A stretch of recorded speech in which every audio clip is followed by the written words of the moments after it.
अस्सलाम वालेकुम रहमतुल्लाहि वबरकातुहू। दोस्तों, क्या आप सोच सकते हैं कि फ़ोटोग्राफ़ी का एक ऐसा दौर जिस वक्त में ना मोबाइल कैमरा ना कोई डिजिटल टेक्नोलॉजी थी, उस वक्त में एक शख्स ने मक्कातुल मुकर्रमा की कुछ ऐसी तस्वीरें निकाली जो कि आज भी हमें हिस्ट्री से रूबरू कराती है। ये शख्स सिर्फ एक फ़ोटोग्राफ़र ही नहीं बल्कि मक्का के बहुत ही मशहूर डॉक्टर थे। ये कहानी है एक ऐसे इंसान की जिसने 19वीं सदी में फ़ोटोग्राफ़ी को एक तारीखी दस्तावेज़ बनाया। उनका नाम था सैयद अब्दुल गफ्फार इब्न अब्दुल रहमान अल बगदादी।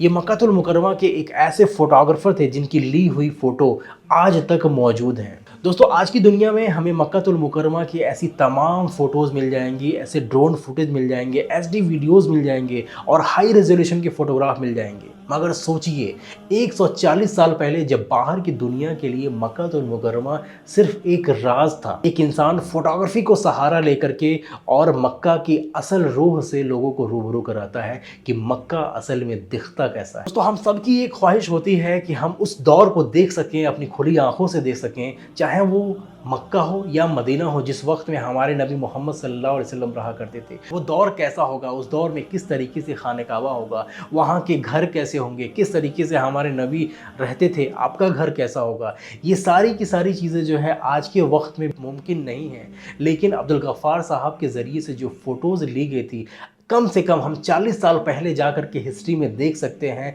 कि मक्का कैसा होता था और उसके बेस पे ये तसव्वुर कर सकते हैं कि हमारे नबी का दौर कैसा होगा। दोस्तों, जैसा कि मैंने आपको बताया कि सैयद अब्दुल गफ्फार साहब बहुत ही मशहूर डॉक्टर थे मक्कातुल मुकर्रमा के, और डॉक्टर के अलावा आपको जो है फ़ोटोग्राफ़ी का भी बहुत ही ज़्यादा शौक़ था। आप तसव्वुर कर सकते हैं कि 140 साल पहले जब कैमरा जो है ईजाद हुआ था, उस वक्त के किस तरीके के कैमरे हुआ करते थे, कितने बल्कि कितने बड़े, और जिसको एक जगह से दूसरी जगह ले जा कर के अगर उससे फ़ोटो क्लिक करें तो कितना ज़्यादा एफ़र्ट, कितनी ज़्यादा मेहनत पड़ती थी, और उस वक्त में उस टेक्नोलॉजी को समझना भी अपने आप में बहुत ही बड़ी बात थी। दोस्तों, आपको मैं ये भी बताना चाहूँगा कि 1861 ईस्वी यानी कि 1861 में एक और फोटोग्राफर थे जो कि ऑटोमन इजिप्शियन थे, जिनका नाम था मोहम्मद सादिक बे। आपने भी मक्का की कुछ ऐसी तस्वीरें निकाली थी जब आप मक्का के दौरे पे आए हुए थे, लेकिन सैयद अब्दुल गफ्फार साहब मक्का के मकामी थे। तो दोस्तों, 1885 ईस्वी में सैयद अब्दुल गफ्फार साहब ने मक्का में पहला स्टूडियो अपना ओपन किया और वहाँ पे कुछ ऐसे चंद लोगों को बुला करके उनकी फ़ोटोज़ निकाली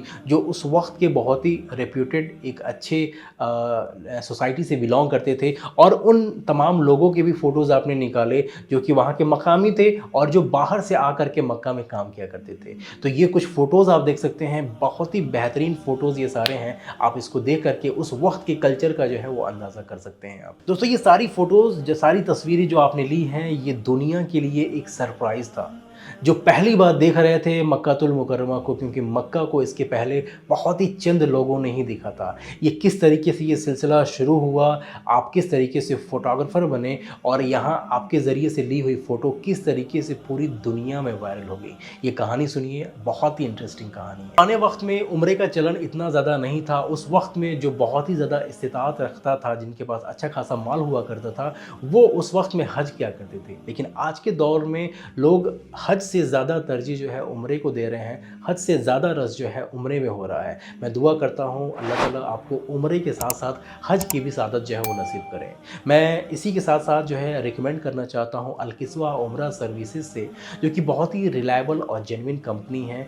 इसकी सर्विसेज जो है बहुत ही अच्छी होती है। इसकी सर्विसेज को मॉनिटर करने के लिए मैं खुद मक्कातुल मुकर्रमा में अवेलेबल रहता हूँ। तो जब भी आप नेक्स्ट टाइम उम्रे का इरादा रखें, आप मेक श्योर करें कि आप अल-किस्वा उम्रा के साथ ही अपना पैकेज बुक करें, और इंशाल्लाह आपसे मुलाकात होती है फिर मक्कातुल मुकर्रमा में। दोस्तों, 1884 ईस्वी 1884 में अब्दुल गफ्फार साहब की मुलाकात एक डच ओरियनलिस्ट से होती है। एक ऐसा शख्स जो कि अरब के कल्चर को, यहाँ के लैंग्वेज को, यहाँ की तहज़ीब को जानने के लिए आया हुआ था और यहाँ जद्दा में रुका हुआ था, जिसका नाम था स्नूक। स्नूक की मुलाकात होती है अब्दुल गफ्फार साहब से। वो आपको इनवाइट करता है कि आप मक्का की तमाम फ़ोटोज़ को निकालिए, जिससे हम मक्का की एक बुक जो है पब्लिश कर सकें और पूरी दुनिया को मक्का से रूबरू करा सकें। आप दोनों लोग मिल करके इस प्रोजेक्ट पे काम करते हैं, और 1885 ईस्वी जब स्नूक इस कंट्री को अलविदा कह के जा रहा होता है अपने मुल्क में, तो अब्दुल गफ्फार साहब ने उस तमाम फ़ोटोज़ को आपको सौंपा, उस डच जर्नलिस्ट को सौंपा, और उसने आपसे वादा किया कि जब वो अपनी कंट्री में जाएगा तो वो बुक पब्लिश करेगा इन सारे फ़ोटोज़ को लेकर के, और जितनी भी फ़ोटोज़ आपने लिए हैं इन सारी फ़ोटोज़ को क्रेडिट भी देगा अब्दुल गफ़्फ़ार साहब को। अब्दुल गफ़्फ़ार साहब ने क्या किया था, इन सारे फ़ोटोज़ पे अपना एक ट्रेडमार्क, अपना एक सिग्नेचर उस पे किया हुआ था। जब ये शख्स जाता है अपनी कंट्री में, वहाँ जाकर के ये 2 बुक पब्लिश करता है। ये अपने स्क्रीन पे आप जो बुक देख रहे हैं, ये वही 2 बुक है जो कि 2 साल में पब्लिश होती हैं, एक 1888 ईस्वी में और एक 1889 ईस्वी में। लेकिन वो शख्स जो है आपके साथ धोखा करता है। धोखा क्या करता है कि वो आपको इन सारे फ़ोटोज़ का क्रेडिट नहीं देता है। अपनी बुक में उसने सिर्फ़ इतना मेंशन किया कि मक्का के एक डॉक्टर से आपकी मुलाकात हुई थी और आपने जो है आपकी हेल्प करी थी।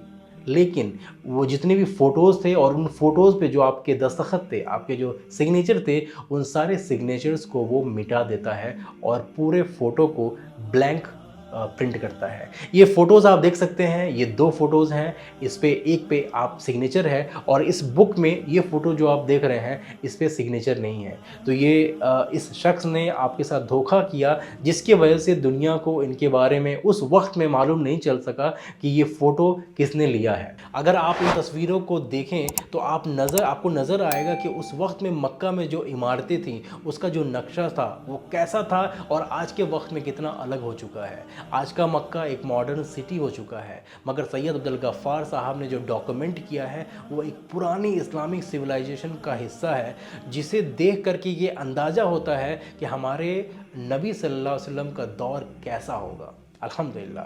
दोस्तों, ये जो मैं शेयर करने जा रहा हूँ ये बहुत ही अहम है और इससे आपको जो है अंदाज़ा लगेगा कि सैयद अब्दुल गफ़्फ़ार साहब का जो विज़न था वो कितना ब्रॉड था, कितना बड़ा था।